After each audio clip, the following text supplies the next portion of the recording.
I guess it could only happen at that period in our history, because up until that point in time, all programming had been made by a state-owned broadcaster. And for the first time, the government had decided that they would give a license to an independent, privately owned broadcaster. And that just changed the atmosphere completely. So instead of, both TV, the BCNZ, TVNZ, and TV3 realised that they would need to commission programs from independent providers. And we were in the right place at the right time. Neil and I used to go and pitch together, and we used to pitch to the various programmers.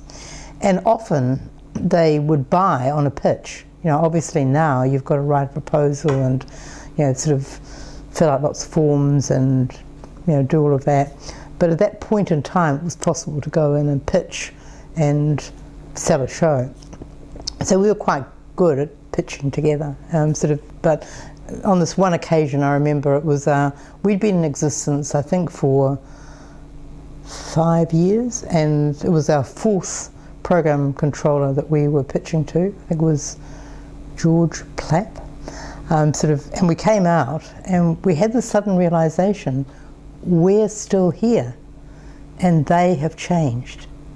We're still here. So it's like, oh my God, yes, this is something that we can keep on doing. This is something that is sustainable. In retrospect, I felt that it became too PC. Because it was meant to be, I think you could do it now. I think you could do a historic bodice ripper, which is what I wanted it to be now. Like hindsight's a wonderful thing, but at the time I felt I didn't have any other option because I respected I was working with Don Selwyn at the time, who was a great mentor and educator for me. So I wanted to respect what he had to say, and in the process I do believe that it became a bit more boring. Working with Gavin Strawn is always an absolute pleasure. He would be my writer of choice to write any television series. So he's got a great irreverent sense of humour, but he loves his characters, and so I think that comes through. Although he's quite, there are dark things in Bearing Brian, it's always suffused with this great warmth and love of character. So he's got that great mix. So I was sitting with Don Selwyn, because at the time we were on the board of the New Zealand Film Commission, and I said to Don, it's hard sometimes in this industry being a woman. And he did one of his Maori challenges. He poked his finger at me and he said, you do not know what it is like to be a Maori in this industry. To be a Maori in this industry. If you tried to make a Maori film, you would know how hard it was. And I went, right, I think you're right, and I will take that challenge. And so the reason I took on Warriors was because Don Selwyn challenged me. I loved the film, but I loved the story, but that was the big motivation. It was turned down by the Film Commission because a number of times, because they felt that firstly it was a Maori story, and Maori stories hadn't succeeded particularly well in the box office. But secondly, they felt that it was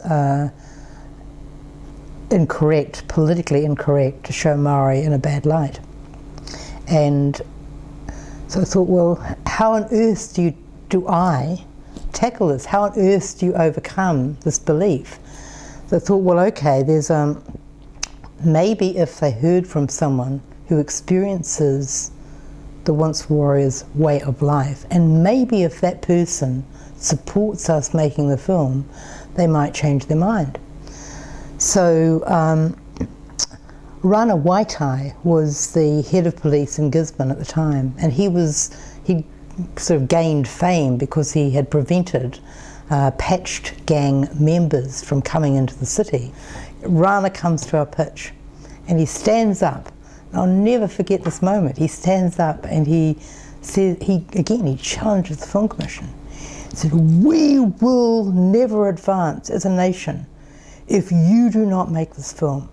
We must stop ignoring what is happening. We must stop sweeping this under the carpet. To move on, we must make this film." And I always credit him as being the person who overcame, quite understandable resistance that people had to making the film, because at that board meeting we actually got funded. I remember this, moment where we screened it to ourselves. We were really adamant that we wanted it shown in a multiplex, because up until that time New Zealand films had been shown in more art house cinemas. Unbelievable, I know now, but that was what we wanted to break through. We get a print of the film and we screen it to ourselves. It was in Newmarket in the Broadway multiplex. And Lee and I are the only, audience. We sit there and we watch it. We come out and we went, "Oh my God, maybe we've made it too tough." So we didn't know, and no one knew. And that's the thing about film, you don't know. You can play it to an audience and you feel that it's playing, but there's an extraordinary ingredient, which is a kind of magic that happens with some films. They can be flawed, but they somehow touch people's hearts. They somehow grip people, and those are the films that really break out. So Warriors was one of those, and really no one expected it to succeed to the extent that it did. I mean, the problems that people had with it, firstly, it was Maori. It was only, the cops were the only white people in it, deliberately. And up until that point in time, no Maori film had succeeded in getting a big audience. There were very credible Maori films made, but they had all failed at the box office. And so at the premiere, to one side, I find people from other distributors making bets as to how little it would do in the box office. So that was the atmosphere, that was the atmosphere that it kind of was born into. Thankfully, it worked. Thankfully, it worked, because now, Maori films are like, everyone expects them to succeed, which is a wonderful turnaround. Rain happened because Christine Jeffs came up to me after a function and had a little slim volume and said, "Look, I'm really interested in this." And I'd seen Stroke, her short film, and thought she was just brilliant, a most extraordinary filmmaker. So I went, "Yeah, of course." And that, again, was a big journey, because it was a tough film to finance, because it has dark themes, as you know. We test screened it to the Rialto Film Club, which is its demographic. And we got them to fill in a questionnaire, as you do at the end, and 100% of them loved the film, and 100% of them would recommend it to a friend. So, we just think, thank goodness that it played, and we hope that it will do well with that audience.